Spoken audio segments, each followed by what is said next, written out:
নির্বাচন মানে শুধু ব্যালট নয়, নির্বাচন মানে গুজব, হিসাব, ফিসফিসানি আর ভয়। কে জিতছে, কে পিছিয়ে পড়ছে, এই আলোচনা এখন শুধু চায়ের দোকানে সীমাবদ্ধ নেই। কফি শপ থেকে ফেসবুক টাইমলাইন, টেলিভিশন, পত্রিকা আর ইউটিউব স্টুডিও থেকে হোয়াটসঅ্যাপ গ্রুপ পর্যন্ত সবখানেই একটাই প্রশ্ন ঘুরে ফিরে আসছে, এবার কি জামায়াত অন্যরকম কিছু করতে যাচ্ছে? এই প্রশ্নটা কেউ জোরে করে না, কেউ বলে আড়ালে, কেউ বলে ইঙ্গিতে, কেউ আবার প্রশ্নটাই করে চোখ নামিয়ে।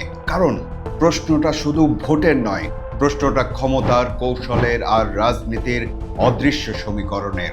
এই ভিডিওতে আমরা কোনো ভবিষ্যৎবাণী করব না, বরং খুঁজে দেখার চেষ্টা করব নির্বাচন 2026-এ জামায়াত আসলে ফ্যাক্টর নাকি ফেনোমেনা। আপনাদের স্বাগত জানাচ্ছি প্রেক্ষাপটে। সময় এখন হাতে গোনা দিনে পৌঁছেছে। সবখানেই নির্বাচনের আলোচনা তুঙ্গে। প্রতিদ্বন্দ্বী দল বা প্রার্থীরাও একে অপরকে আক্রমণের গতি এবং পরিমাণ বাড়িয়েছেন। এক পক্ষ সামান্য পিছলে গেলে আরেক পক্ষ আরো জোরে ধাক্কা দিচ্ছে। কেউ কেউ বলেন এটাই গণতন্ত্রের সৌন্দর্য। গণতান্ত্রিক প্রক্রিয়ার এসব কর্মকাণ্ডে ভোটারদের মনও সমুদ্রের ঢেউয়ের মতো দুলছে। তুঙ্গে উঠেছে প্রচারণা, অনুমান থেকে জরিপ, সবকিছু নিয়েই কড়া আলোচনা। বিএনপি না জামায়াত, জামায়াত নাকি বিএনপি, ফিসফিসানি থেকে তর্ক বিতর্ক।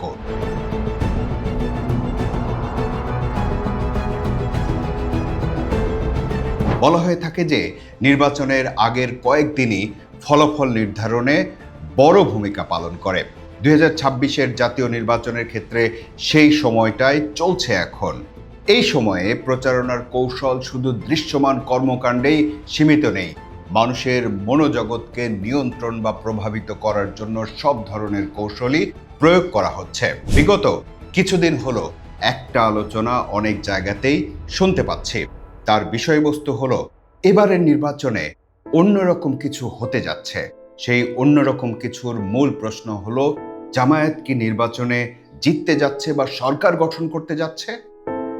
এই প্রশ্নটা এতটাই ব্যক্তিগত বলয়ে পৌঁছে গেছে যে কেউ কেউ ফিসফিস করে কানের কাছে এসেও জিজ্ঞেস করে। কিন্তু এই ব্যক্তিগত বলয়টাও অনেক বড়। খেয়াল করে দেখলাম যে এই আলোচনা যতটা বিস্তৃত হয়েছে তার একটা ফলাফল জামায়াত পেতে পারে। কারণ কথা হতে হতে একটা সময় মানুষ তা বিশ্বাস করতে শুরু করে। আবার বিশ্ববিদ্যালয়ের ছাত্র সংসদগুলোর নির্বাচনে যে ফলাফল মানুষ দেখেছে তাতেও অনেকের ধারণা হলেও হতে পারে। মানুষের মধ্যে এমন ধারণাও আছে যে জামায়াতের কৌশল বোঝা বড় কঠিন। সেসব কৌশলে কি তাহলে সরকার গঠন করার মতো আসন পাবে জামায়াত? আলোচনার জোরেই কি ভোট বাক্সে বিপ্লব ঘটে? এই ফিসফিসানি আলোচনার উপর ভিত্তি করে যদি নির্বাচনের ফলাফল নিয়ে সিদ্ধান্ত নেন তাহলে হয়তো ভুলও হতে পারে।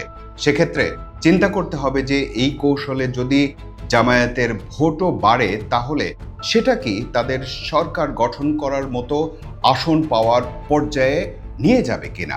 এই প্রশ্নটা আপনাদের উদ্দেশ্যে থাকলো। এই ভিডিওর শুরুতেই বলেছি, শেষ সময়টাতে প্রতিদ্বন্দ্বী দল বা প্রার্থীরা একে অপরের প্রতি আক্রমণের গতি এবং পরিমাণ বাড়িয়েছেন।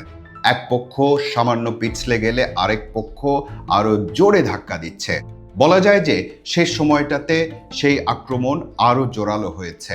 এটা কতটা জোরালো সেটা জামায়াতের আমির ডাক্তার শফিকুর রহমানের এক বক্তব্যেই স্পষ্ট হয়েছে। সম্প্রতি তিনি বলেছেন, আজকে আমি একজন আহত সৈনিক। গত কয়েকদিন ধরে দেখেছেন আমার উপর চতুর্দিক থেকে মিসাইল নিক্ষেপ করা হচ্ছে। বুঝতেই পারছেন অবস্থা। এবার এই মিসাইলগুলো নিয়ে আলোচনা করা যাক। প্রথমে বলে নেই, এই মিসাইলগুলোর বেশিরভাগই নারীদের প্রতি জামায়াতের দৃষ্টিভঙ্গি নিয়ে। বরগুনা জেলা জামায়াতে ইসলামীর সহকারী সেক্রেটারি জেনারেল মোহাম্মদ শামীম আহসান জানুয়ারির শেষ সপ্তাহে বরগুনা 2 আসনে জামায়াতের প্রার্থী সুলতান আহমেদের নির্বাচনী জনসভায় বক্তব্য রাখতে গিয়ে তিনি বলেন, আমরা দেখেছি ডাকসু নির্বাচনের পরে যে ডাকসু মাদকের আড্ডা ছিল, যে ডাকসু বেশ্যাখানা ছিল, সেটা ইসলামী ছাত্র শিবির পরিবর্তন করতে সক্ষম হয়েছে। সামাজিক যোগাযোগ মাধ্যমের এই যুগে শামীম আহসানের এই কথা দ্রুত ছড়িয়ে পড়ে সারা দেশে। টক অব দ্য কান্ট্রি হয়ে ওঠে। ডাকসুকে বেশ্যাখানা বলায় তীব্র প্রতিক্রিয়া শুরু হয়, নিন্দা, প্রতিবাদ থেকে বিক্ষোভ মিছিল পর্যন্ত।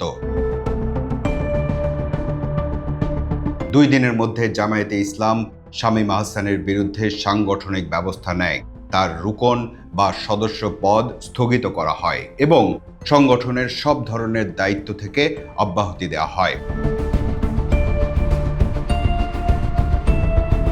নির্বাচনের মাত্র দিন 15 আগে এমন ঘটনা একটা বিপর্যয় বটে, কিন্তু এখানেই শেষ নয়। বরগুনার ঘটনার রেশ কাটতে না কাটতেই আবারও নারীদের বিষয়ে জামায়াতের অবস্থান নিয়ে শুরু হলো তর্ক বিতর্ক। আন্তর্জাতিক গণমাধ্যম আল জাজিরার সাথে সাক্ষাৎকার দিলেন জামায়াতের আমির ডাক্তার শফিকুর রহমান। সেখানে তাকে প্রশ্ন করা হলো, জামায়াতের প্রধানের পদ নিয়ে কি বলবেন? কোনো নারী কি একদিন আপনার জায়গা নিতে পারে? এর উত্তরে জামায়াতের আমির ডাক্তার শফিকুর রহমান বললেন, এটা সম্ভব নয়, কারণ আল্লাহ প্রত্যেককে তাদের নিজস্ব সত্তায় সৃষ্টি করেছেন। আপনি কখনো সন্তান জন্ম দিতে পারবেন না, আমরা কখনো সন্তানকে স্তন্যপান করাতে পারবো না। এটা আল্লাহ প্রদত্ত, আর পুরুষ ও নারীর মধ্যে কিছু পার্থক্য আছে। আল্লাহ যা সৃষ্টি করেছেন আমরা তা পরিবর্তন করতে পারি না। জামায়াতের আমিরের এই মন্তব্য আবার তীব্র প্রতিক্রিয়া তৈরি করলো।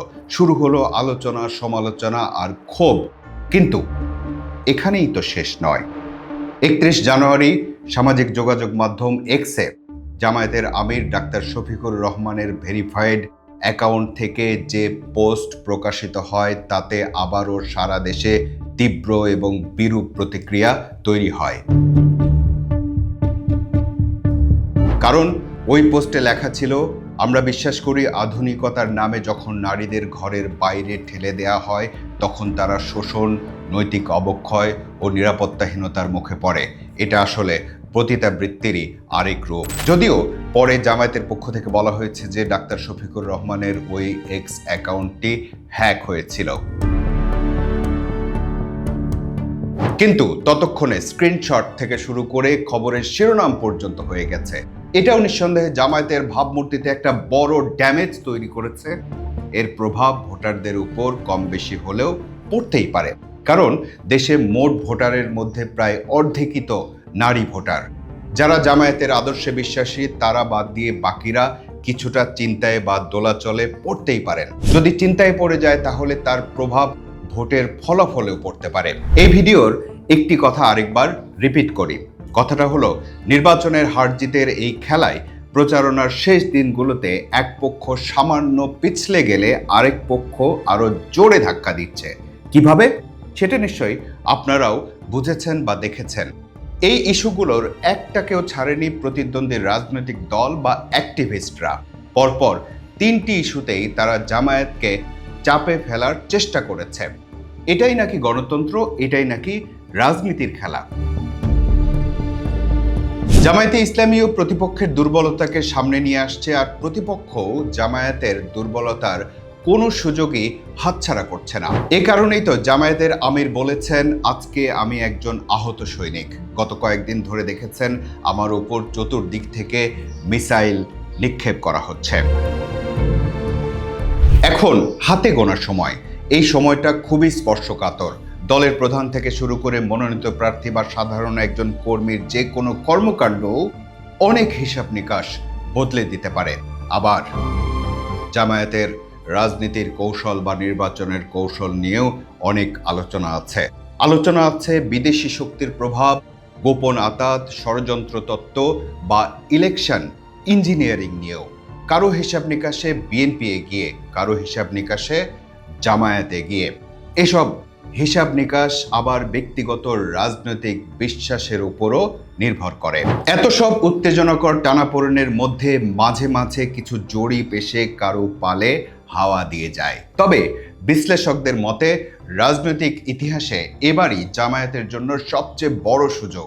এই সুযোগটা কাজে লাগিয়ে তারা হয়তো সরকার গঠন করতে না পারলেও একটা শক্তিশালী বিরোধী দল হয়ে ওঠার সর্বোচ্চ চেষ্টা করবে। এবার আপনি বলুন, জামায়াত ফ্যাক্টর কি বাস্তব শক্তি নাকি অতিরঞ্জিত আলোচনা? মন্তব্য করে জানান।